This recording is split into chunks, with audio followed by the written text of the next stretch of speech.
Dalton Township was the first municipality in Muskegon County to pass an ORV ordinance to allow for ORVs. And then we were not the first, but we also passed a golf cart ordinance at that same time. And technically, Holton and Eggleston had ordinances kind of in place for ORVs, but they were illegal because they hadn't gone through the process. All right, so the first place to legally establish an ORV ordinance in Muskegon County was Dalton Township. And now Eggleston has gone back through theirs and done it properly, and Holton has gone back through theirs and gotten that one in place. And a few other municipalities, a few other townships have been looking at it.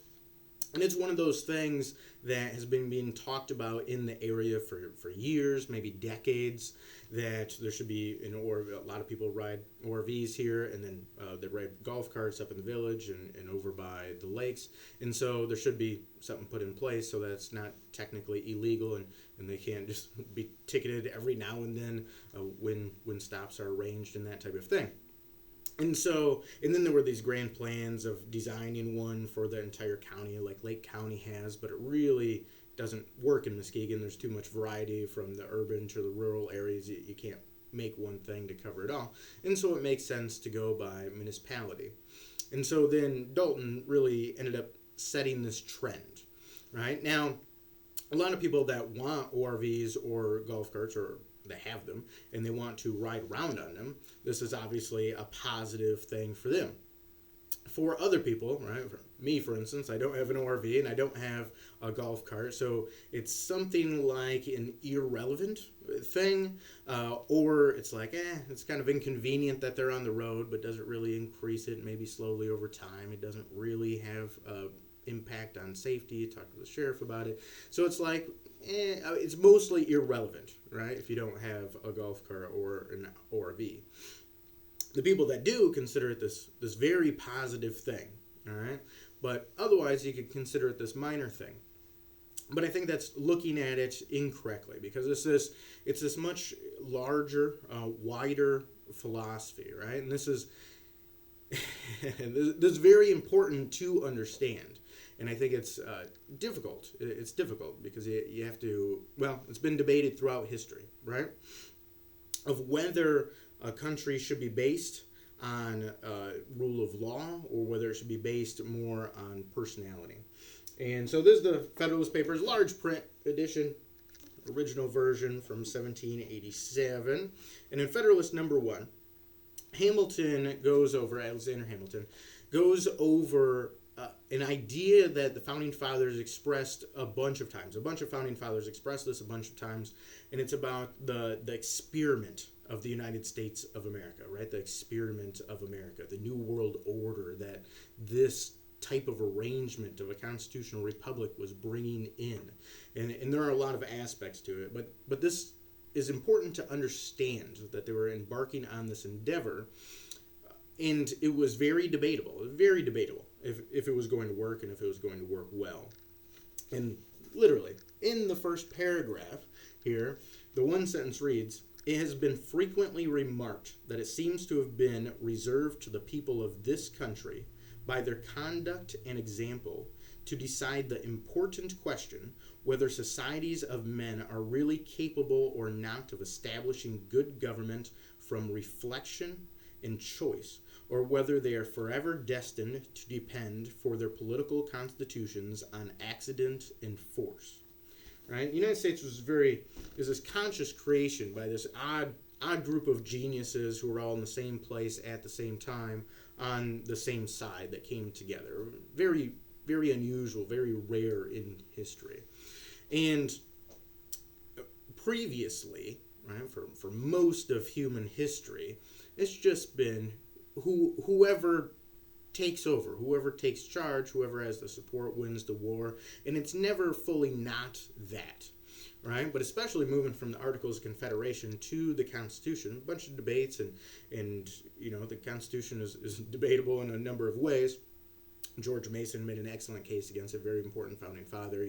Patrick Henry made some strong cases against it. It later reversed on that after seeing the results of the French Revolution. But nevertheless, pretty pretty good overall, especially once you add the Bill of Rights a few years later, which was a big part of the objections of some of those other important founding fathers. And which the Bill of Rights wasn't applied to something like state law until the 14th Amendment, right? Because the 14th Amendment incorporated the 10 Bill of Rights and applied them to the states, and that's after the American Civil War, right? So it's quite a bit later, a little less than a century later, right? 70 some years, something like that. And most people don't know that. It's important, important part of American history.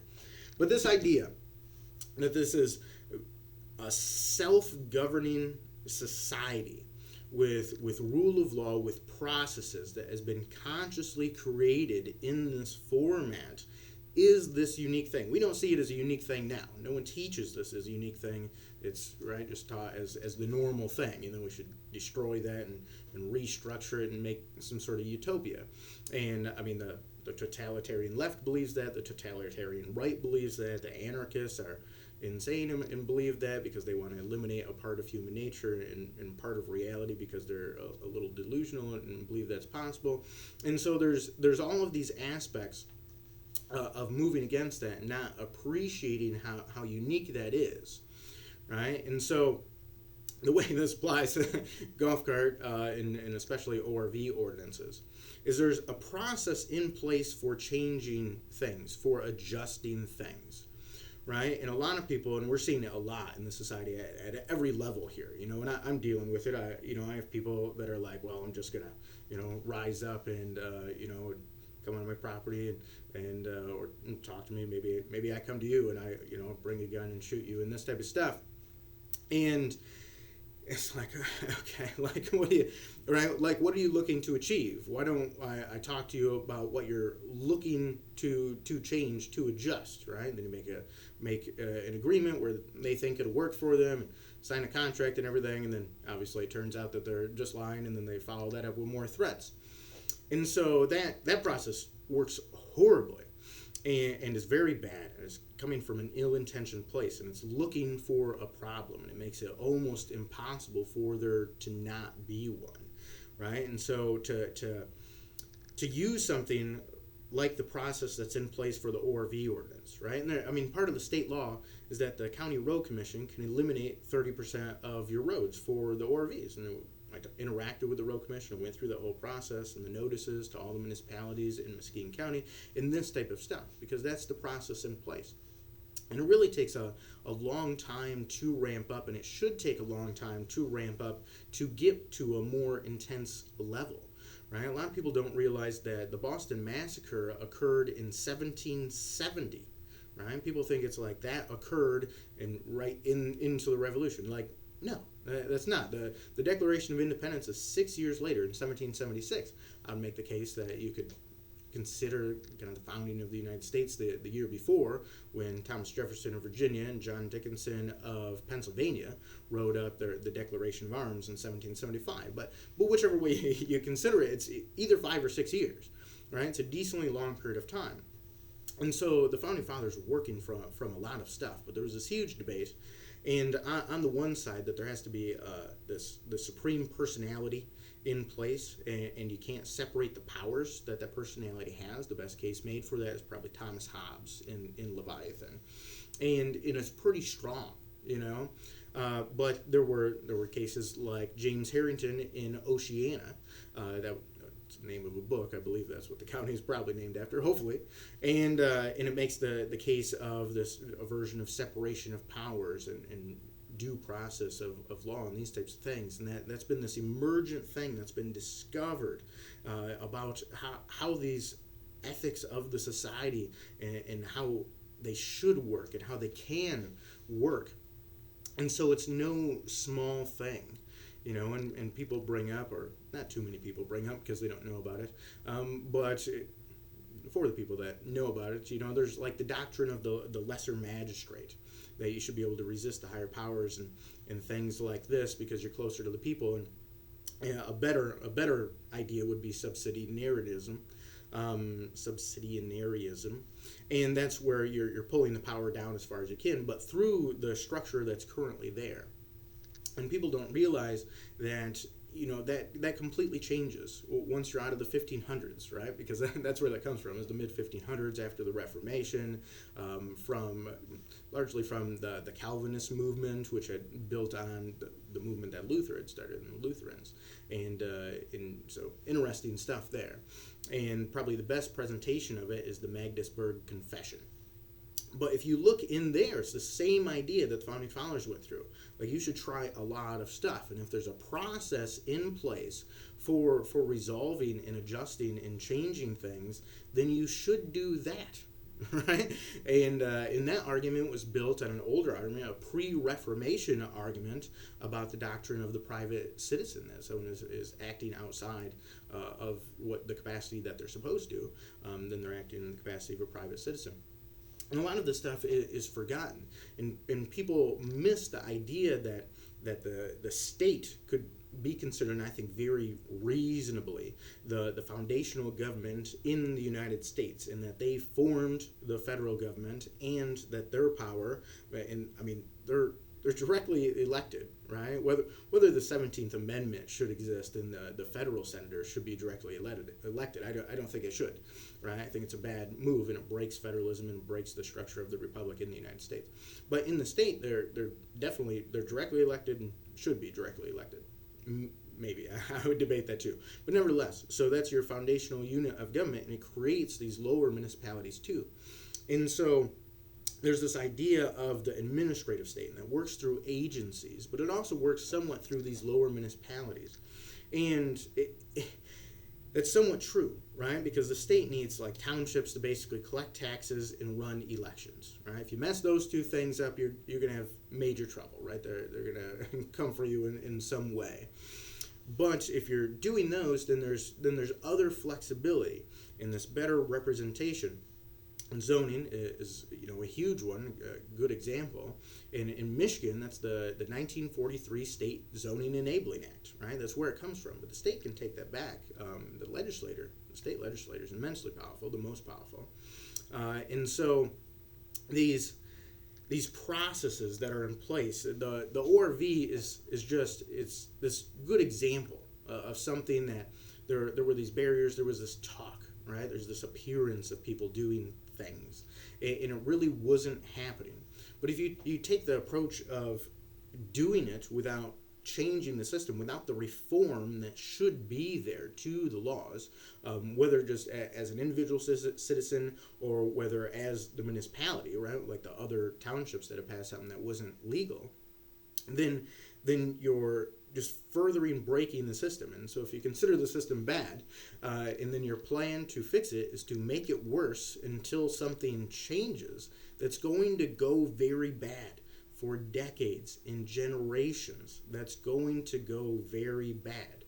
Whereas you can take this positive perspective of, we can problem solve this, right? We can make it work within the structure that we have. And if we have an issue at a larger level, then we can look at changing that process and changing that structure. And that's very important to look in. And so the ORV ordinance, to a lesser extent, the golf cart ordinance, these are great examples of that working, right? So this is a very positive thing at this much larger level. And so it's positive for the people that just want them because they have those things, right? That's in their personal interest. But for other people at this larger level of you want the society to work so it can continue to be peaceful and prosperous, right? The American society is ridiculously peaceful and prosperous. I mean, it's just amazing, right? And the people that think it's something else, it's like, what are you comparing it to in history, right? It's your comparisons don't exist, right? They're ridiculous. It's just immensely peaceful and prosperous. And then if you lack gratitude on those things, it's bad. So it's very important to appreciate that and ask, right? When those things come up, Thomas Sowell, great economist, even better a sociologist, and he has a few questions that he likes to ask, and I actually keep them written down over here. And the one question is, compared to what, right? And that's what you get that. with that kind of negative view on the United States is like, compared to what? And usually, whatever the comparison happens to be, if they have it, it's not actually strong if you look into the details. And then at what cost, right? Because you're weighing trade-offs, and then what evidence do you have? And all of those are important, but this idea of just the comparison alone is super important. And so seeing the process like that work is so important for this, right? I mean, the case Hamilton is making in here is that, right, can the government be established by reflection and choice? And that's what is happening if you have processes in place to change these types of things, because it's people reflecting and making the choice, right? Doing petitions and going through commissions and meetings and committees and stuff like this is all clunky and super frustrating and annoying, and I get all of that. But that is the choice being made, and those are the checks and balances on the legislative side, and I'm trying to implement some on the enforcement side, and these types of things. Or accident or force. And this is the way humans normally come into power and arrange power and are governed and change things. Accident and force.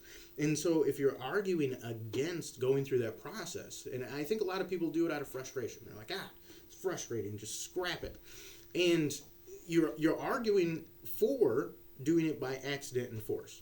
And so it's weird, because if people really dig into that, a lot of times they're arguing for the centralization of power, which I think is very bad and I'm very much against. And Thomas Hobbes makes a fairly strong argument for it. But I think especially the history of the United States is making a much stronger argument against that. And the history before that, the British made a strong history before that, the strong case, and in some other places, right? The Confederates of the Netherlands and Switzerland and stuff like this. And John Adams wrote a 3-volume work defending the constitutions of the states of the United States, and it's strong, right, throughout history, and you can see this development. And John Adams was so strong in the idea of a nation of laws, right, not of men, right, not of personalities, is the case that he's making. And so it's a very positive thing that something like that can be done. And that it's not just solely at my discretion. Things would move much faster and simpler, and more things would get done if it was just at my discretion, right? Because I'm in the office now. But because there's a different process in place than that, and it's not just based on the personality, it's much better, and it's more sustainable, and it's underappreciated as an important and good thing and a positive thing, and it's. Well, if the more people that know about it, the better. I'm not sure how well it's being studied or taught out there, but some of these resources, if you want more, feel free to reach out to me and we can talk about it more, or I can give you some resources, or read the Federalist Papers, read the Anti-Federalist Papers too. Like, they make good arguments, but the Federalist Papers are pretty strong as well, and so good comparison between those two things. Anyways, questions, comments, concerns, thoughts, ideas, feel free to call area code 231-332-6700 or email supervisor@daltontownship.org. Till next time, this is Jeff signing off.